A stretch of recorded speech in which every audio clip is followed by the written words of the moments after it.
নির্বাচন করবেন সবকিছু ঠিক থাকলে?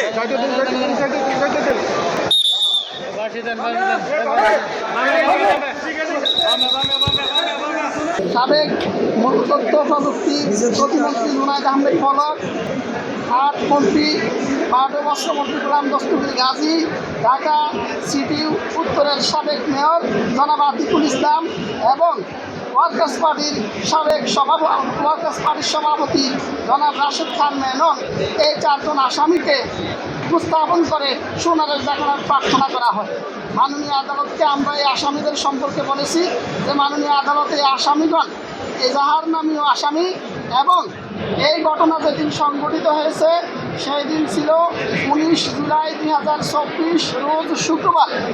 এই দিন সারা বাংলাদেশে মোট 120 জন জুলাই যোদ্ধাকে নির্বিচারে গুলি করে এবং পিটিয়ে হত্যা করা হয়েছে।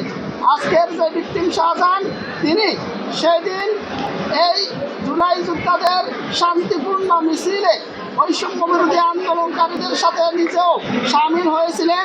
তাকে এই আসামিদের নির্দেশে তাদের তত্ত্বাবধানে সশস্ত্র সন্ত্রাসীরা তার বুকে নাভির নিচে তার ডান হাতে গুলি করলে তিনি মাটিতে লুটিয়ে পড়েন।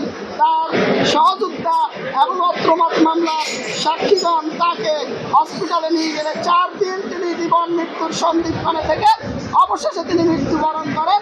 এই মামলায় এই আসামিদের সন্দেহভাবে তাদের জড়িত থাকার বিষয়ে সুস্পষ্ট তথ্যাদি থাকার কারণে তারা এজাহারভুক্ত আসামি হওয়ার কারণে বিজ্ঞ আদালত এই আসামিদেরকে শুন অ্যারেস্ট দেখানোর নির্দেশ প্রদান করেন।